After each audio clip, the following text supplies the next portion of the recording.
Hello, and welcome to Activating Sustainability, the Anthesis podcast. I'm your host, Chris Peterson. As you may have heard, on February 26th, the EU released its much anticipated Omnibus regulation that has significant impacts on the CSRD regulation, EU taxonomy, and CSDDD.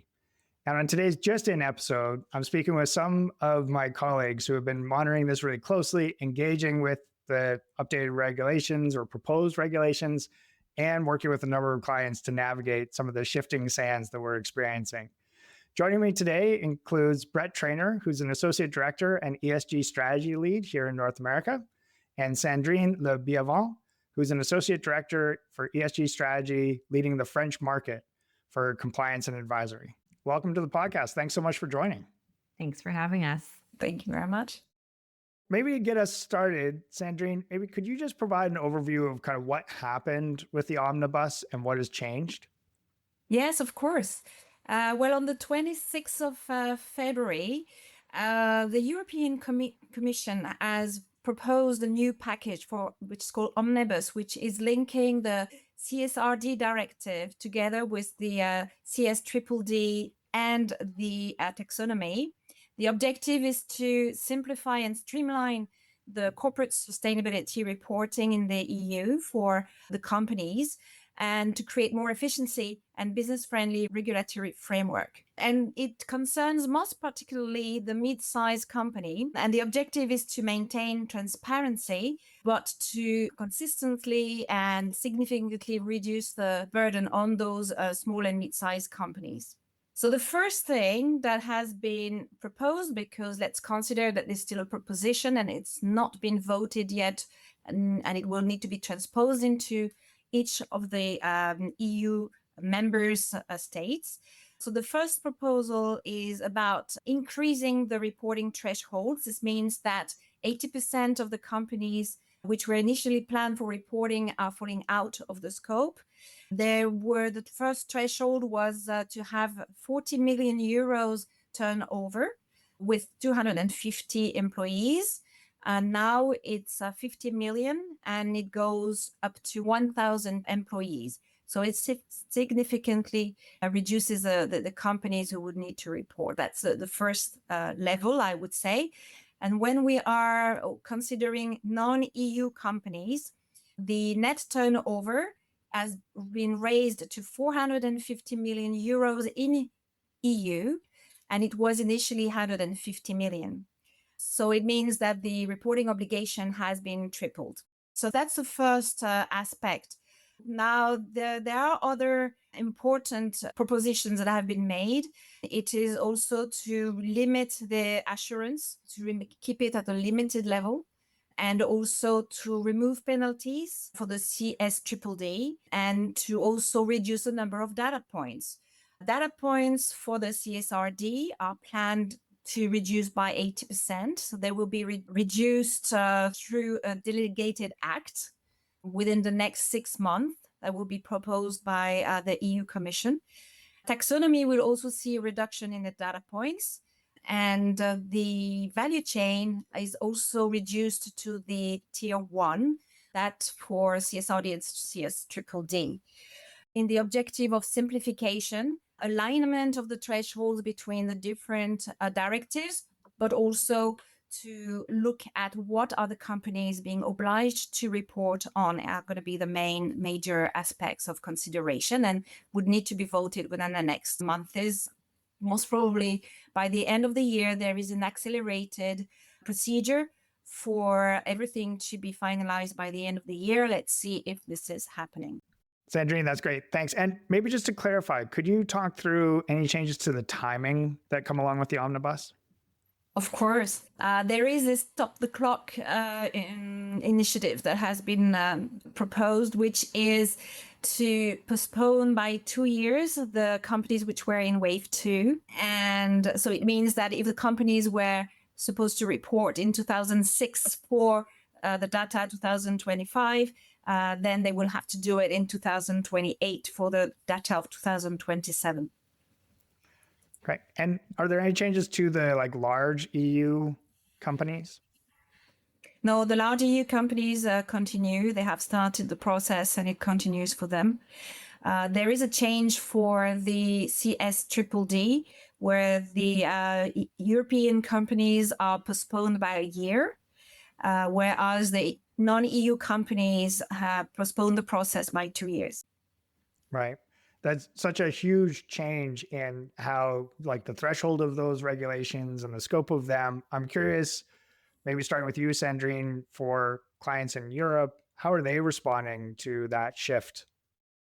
Well, the first thing is asking a lot of questions. They look for the right information. They look at understanding how this is going to impact their companies and whether there is any signals that they should keep the same speed or they would be able to slow down. Now, what they also realize is that there are still the commitments to their stakeholders who are still going to ask the questions about their environmental practices and social practices. They are also still have their investors who, for some of them, are keep on pushing the ESG topics for them. So they are still considering not only the legislative aspect, but also what is important for their companies, and looking at the efforts they've put into this over the last years, and making sure that they are keeping the benefits. And so a lot of them are thinking about keeping the same rhythm. And the ones who were not very serious about it are considering most probably taking more time. Hmm. Great. And maybe, Brett, turning to you from a North American perspective, how are you hearing kind of how this is landing with clients or some of the questions they're asking? Yeah, thanks, Chris. I think similarly to those who are based in the EU, in North America, there's many organizations who have significant operations in the EU and globally who are grappling with these same questions of whether to keep the same pace or potentially slow down. And as we've been speaking to them in the past few weeks, it's of course been Anthesis's recommendation to consider that these are just proposals. Nothing has actually been finalized or translated into law. And so I think what we've been noticing is that many companies are now needing new language to communicate the value of the investments in this CSRD and ESRS reporting exercises so that they can continue to make the case for continued effort and investment in this space when it can be suddenly and seemingly maybe unsure about whether it's worth that investment. And so we've been supporting organizations to frame previously compliance-driven actions as potentially more about value creation or risk mitigation. And I think that's been really useful to our clients who need to quickly scramble to continue to secure their budget or headcount that they worked so hard to obtain based on kind of original CSRD reporting timelines. And so I think in terms of what we're hearing is that ultimately sustainability investments are really about increasing an organization's resiliency, and that continues to be important. But the specific kind of language and framing of many of these investments and actions may be needing to change. And I think what we've heard from folks who have been in the industry for a long time and probably even longer than me is that this kind of need to right size the framing and language has always been important. We moved from kind of corporate social responsibility to ESG and maybe now towards resiliency and risk mitigation. But I think ultimately, as Sandrine said, it depends on the level of ambition and belief of the organization. So we've been seeing a lot of varied responses. Yeah. So maybe shifting to that kind of path forward, I know that collectively we talked about kind of three big buckets of scenarios. So one is you are a EU listed large company where it sounds like maybe very little has changed. Kind of scenario two is that you are a company that was due to report on fiscal year 2025 data and now maybe have a 2-year delay. To your point, Brett, still a little bit TBD, but maybe feeling a little bit more comfortable about that's a likely scenario. And then the third one is assuming that this goes forward in some version of these reductions of thresholds, you just kind of fall out. And I'd be interested to hear from each of you as you think about those buckets, how are people responding to that or moving through that? Maybe Sandrine, do you want to start with the kind of large listed EU companies? Yes, those companies have made a huge effort to comply to the CSRD in a short period of time, with the largest number of ESRS, and they've managed. We have, I think, more than 90 reports who have been published already, and we're only on the 13th of March. So that's remarkable. And this has been a big investment for them in time, in manpower, and mostly, I would say, and most important, in thoughts. So they have generated a lot of new knowledge about themselves, about their strategies, and they have a good framework in place. They are also leaders in sustainability in terms of reporting. So they're going to be watched by a lot of companies on how they have done this exercise. Anyway, they still have every year to report on their sustainability practices. What's the next step? Is what I see is more to engage with top management to make sure we could see that there are companies who want to make CEO onboarding trainings so that they can see that the whole work that they have done is now completely embedded with the company risk management system, and that all the initiatives can be and still will manage to get investments for implementation, because reporting is one thing, but the next thing for them is report on progressory, and then being able to show that they have a significant changes happening year on year. Right.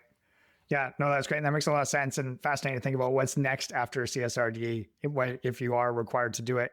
Maybe for those companies, they feel like they've got a little bit of a reprieve where they were scrambling to get the reports done on fiscal year 25 data and maybe now have a 2-year delay around that, an assumed 2-year delay. How do you kind of advise them in terms of the path forward? Well, we have quite a large number of them in this status at the moment. Unfortunately, a lot of them want to keep the pace. They see it as an opportunity to breathe a bit because the timeline was very tight, and it was putting a lot of pressure, I have to say, on the involvement that they would have, and putting aside some pieces of the work that they would have to do otherwise. They see it as a breather, but also an opportunity to do things more on a more structured way and to take time to engage more the people internally as well. So we have seen as well that some of the companies were starting the process by DMA, ESRS, but they didn't have the time to necessarily work on the strategy, ESG strategy as such, with who they want to be, what the ambition they have. And they will take time now, as the SRS are going to be lighter, to transfer this budget into more ESG strategy.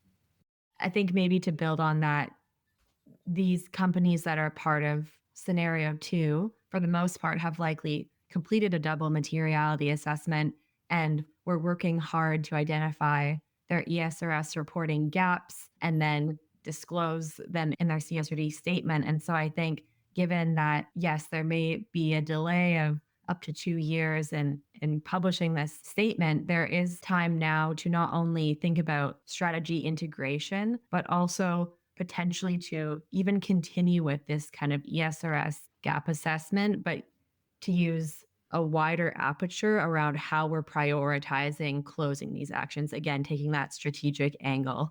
There's likely other drivers for these sorts of actions and closing these sorts of gaps beyond just compliance. And so I think first understanding what are those other drivers for sustainability within your organization, whether it's investors, customers, consumers, and then overlaying those various drivers onto your ESRS gaps, you can start to, again, still make incremental progress towards including or improving your performance without making this kind of action planning solely driven by the CSRD. And then it's, I think, potentially even less complex to communicate the ROI or the benefit of those sorts of initiatives, and that you can say exactly how it's reducing a risk or creating an opportunity to drive value within your organizations.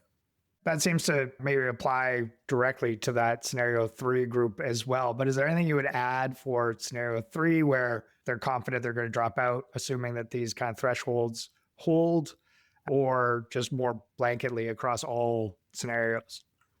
Yeah, what I would say is, and we have an example of this, one of our clients, a large pharmaceutical company in the US, currently predicting that they will drop out of scope, but have already completed a double materiality assessment, an ESRS gap assessment. It was been that getting towards that implementation and reporting phase. And I think given their relatively high risk aversion as an organization, they continue to see the value to integrate the risks identified in their DMA, their double materiality assessment, into their wider organizational strategy. And so what we supported them in doing, again, was to add additional kind of categories to prioritize filling the gaps that were identified, not just what was required from an ESRS reporting perspective, but also what are these kind of large risks that we've identified as part of this process that can, again, create a more resilient organization.